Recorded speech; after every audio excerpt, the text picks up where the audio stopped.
The 2023 NFL football season is over with the Super Bowl, obviously, in 2024. And a lot of people are asking me how the wall finished up here in the man cave. And there's the wall currently. And I'm going to show the coaches and the quarterbacks here to start off with. And then in future videos, I'll show some other positions. But I guess not a coach, but the general manager of the team, Brandon Beane. I think he's definitely going to be with the team moving into the future. And he has done a great job. They call him the big baller because he has made some great moves with the team, bringing in different guys to put this team together as the good team that they are at the moment. So there's Brandon Beane. I admit I'm a little bit jealous. Wish I had his job. Always wanted to be the general manager of the Buffalo Bills. Told my father when I was young I was going to be, but, you know, my path went down a different road. But there's Brandon Beane. Coach Sean McDermott, met him at training camp. Really great guy. And the leader of the Buffalo Bills.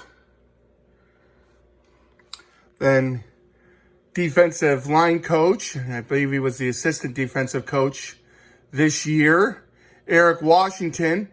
Met him at training camp as well. Actually got to know Eric a little bit during the season. Made a mock-up Funko Pop on AI of him coaching and of some of the defensive linemen. We got to know the defensive linemen better than any position this year on the team.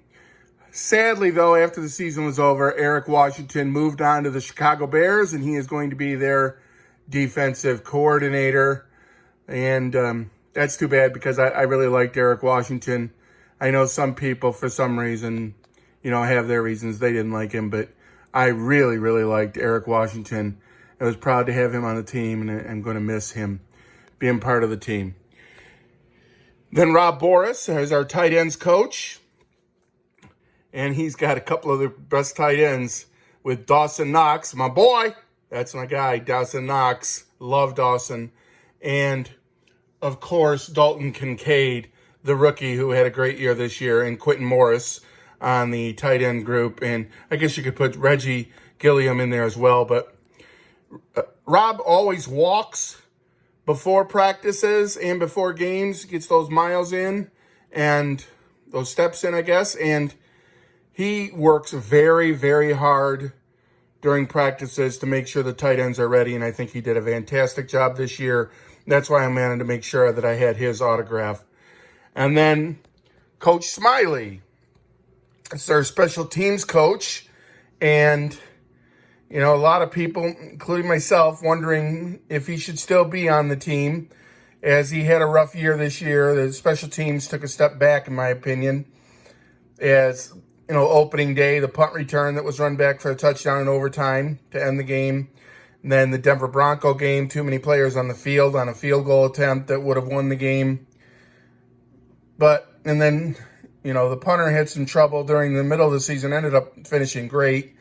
And then the field goal, obviously, at the end of the year that, you know, and some would say ended the season. So, you know, the special teams did not have a great year this year. But the reason that I wanted to meet Coach Smiley and get his autograph was because he works so hard at each and every day of training camp, and I saw it. He was running everywhere, doing everything, much more than special teams, and maybe that's why special teams struggled a little bit this year, because maybe we need a more dedicated coach directly on special teams, and we need to get Coach Smiley back to that role and just doing special teams and not all the other things that he was doing all over practice that was asked to do, and was doing it great. But special teams needs its coach too. So hopefully that's the move they're going to do if they do keep Coach Smiley around, which does look like they are going to do, that they have him just concentrate on special teams. Now to our quarterbacks, as I'll scan through here. I do have Kyle Allen up here. And, you know, it's a common thing that at the start of every game, fans yell, or fans, well, some fans do, but it used to be Cole Beasley.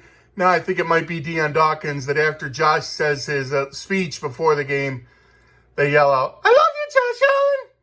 Well, I used to yell, whenever I see Kyle, I'd yell, "I love you too, Kyle Allen." That's my impersonation. Anyway, Kyle, when he signed this for me, it was at the Red Blue scrimmage before the season, and he smiled pretty wild that I had his picture. He thought it was funny that I had this picture of him, and appreciate Kyle being on the team. His highlight of the season was when Josh lost his play call sheet off his wrist, that Kyle sprinted on the field and was ready to get him those play calls quickly. And I think it was good to have Kyle on the team this year too, because he was good friends with Josh and could have honest conversations with him during the season. He does have a show with Palmer on the YouTube. You might want to check that out too. Gives you some good insight on what it's like to be a quarterback in the NFL. And speaking of quarterbacks in the NFL, here's one of the questions I get more than anything. Do you have a Josh Allen autograph? And the answer is yes. Right there, Josh Allen. And we were at this game, the Minnesota Vikings game in Minnesota. We went to that game and saw Josh make this leap over him. And as soon as he did, I turned to my wife and said, "That's what I want for Christmas, an autographed picture of Josh Allen jumping over the Vikings player." However, and she did get me one, but it was facsimile autographed. We had a young man, actually, that got this for me this year at training camp. And I appreciate him. The family's big Buffalo Bills fans. And I do have a couple of other, what do I really need to say about Josh Allen? First of all, Josh Allen, a great quarterback. I think he's the best player in the NFL. I think he's the perfect player for the Buffalo Bills, as he brings a little bit of gut to the team too, and strength that way. And he's a real leader. Obviously has the arm, has the running ability, and when asked upon, he will do whatever it takes to try to get the Buffalo Bills the victory. So, love Josh Allen, and I guess I'll finish up here by going over here quick and showing a couple of Josh Allen Funko Pops. But this helmet that actually Maddie, one of my neighbors, children that lives in the area, was able to get this autographed for me at training camp. As Josh only signs for children, but the children knew that, and they went and got me stuff signed, which means a lot to me. But so I do have a couple of Josh Allen things signed. But with that, it is Valentine's Day, so I wanted to remind everyone that God loves you, and so do I. And go Bills.